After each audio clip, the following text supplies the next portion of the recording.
लेकिन सत्ता हासिल करने के बाद उसकी नीतियां सिर्फ राजनीति तक सीमित नहीं रही। अब उसके फैसले लोगों की जिंदगी को सीधे प्रभावित करने लगे। एडोल्फ हिटलर यहूदियों के खिलाफ गहरी नफरत रखता था।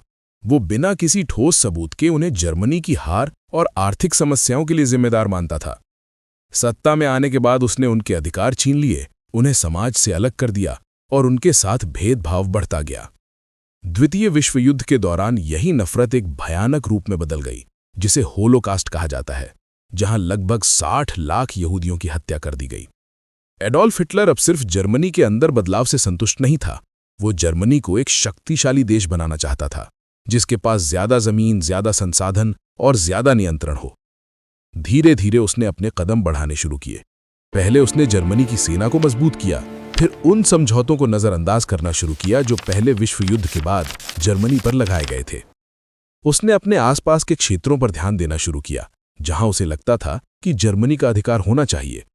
एक एक करके उसने कदम बढ़ाए और हर बार उसकी सफलता ने उसका आत्मविश्वास और बढ़ा दिया। अब उसके फैसले और ज्यादा आक्रामक होते जा रहे थे। 1939 में उसने पोलैंड पर हमला करने का फैसला लिया। ये एक ऐसा निर्णय था जिसने पूरे यूरोप को हिला दिया। जैसे ही जर्मनी ने पोलैंड पर हमला किया, दूसरे देशों ने भी प्रतिक्रिया दी और यहीं से शुरू हुआ वर्ल्ड वॉर 2। शुरुआत में एडोल्फ हिटलर के फैसले सफल होते दिखे। उसकी योजनाएं तेजी से काम कर रही थीं और जर्मनी ने बहुत कम समय में कई देशों पर कब्जा कर लिया। हर जीत के साथ उसका आत्मविश्वास बढ़ता गया। अब उसे लगने लगा था कि उसकी रणनीति सही है और कोई उसे रोक नहीं सकता। लेकिन इसी आत्मविश्वास ने धीरे धीरे उसे बदलना शुरू कर दिया। जैसे जैसे युद्ध आगे बढ़ा, उसके फैसले और ज्यादा आक्रामक और जोखिम भरे होते गए। उसने बड़े बड़े मोर्चों पर एक साथ लड़ने के फैसले लिए, जिससे उसकी सेना पर दबाव बढ़ने लगा। धीरे धीरे उसने अपने जनरलों और अधिकारियों की सलाह को नजरअंदाज करना शुरू कर दिया। अब वो मानने लगा था कि उसका खुद का निर्णय ही सबसे सही है। वो नक्शों के सामने बैठकर खुद युद्ध की दिशा तय करता और जमीन पर लड़ रहे सैनिकों की वास्तविक स्थिति को अक्सर नजरअंदाज कर देता। समय बीतने के साथ हालात बदलने लगे। युद्ध लंबा खिंचने लगा, संसाधन कम पड़ने लगे, सैनिक थकने लगे और दुश्मन देश संगठित होकर और ताकतवर होते गए। अब जो शुरुआत में एक तेज जीत जैसा लग रहा था, वो धीरे धीरे उसके नियंत्रण से बाहर होने लगा। लेकिन फिर भी उसने पीछे हटना स्वीकार नहीं किया। वो अंत तक अपने फैसलों पर अड़ा रहा और यही जिद आगे चलकर उसकी सबसे बड़ी कमजोरी बन गई। 1945 के आखिरी महीनों में एडोल्फ हिटलर बर्लिन के नीचे बने एक भूमिगत बंकर में रह रहा था। ऊपर शहर तबाह हो रहा था, लेकिन नीचे एक अलग ही दुनिया थी। तंग कमरे, नक्शे और लगातार बदलते आदेश। उसके साथ वहां उसकी लंबे समय से साथी ईवा ब्रॉन भी थीं। इसके अलावा कुछ और करीबी लोग भी बंकर में मौजूद थे, कुछ सैन्य अधिकारी और निजी स्टाफ।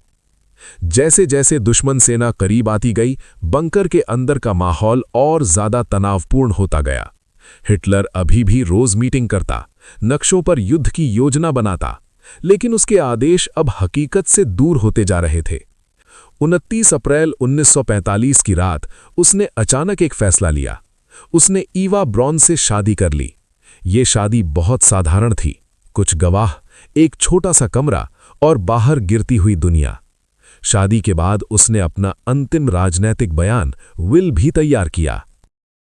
30 अप्रैल 1945, जब बर्लिन पूरी तरह घिर चुका था और हार निश्चित हो चुकी थी, एडोल्फ हिटलर और ईवा ब्राउन अपने निजी कमरे में चले गए। हिटलर ने खुद को पिस्तौल से गोली मार ली, जबकि ईवा ब्राउन ने जहर लेकर अपनी जान दे दी। इसके बाद उनके स्टाफ ने उनके शवों को बाहर ले जाकर बंकर के बाहर जलाने की कोशिश की, ताकि वे दुश्मनों के हाथ न लगें। थोड़ी ही देर में बंकर में बचे लोग भी अलग अलग दिशाओं में भागने लगे, लेकिन उनमें से ज्यादातर बच नहीं सके। एक ऐसा व्यक्ति जिसने पूरी दुनिया को युद्ध की आग में झोंक दिया था, अपने आखिरी पल एक बंद कमरे में समाप्त कर गया। लेकिन उसके फैसलों का असर दुनिया लंबे समय तक महसूस करती रही।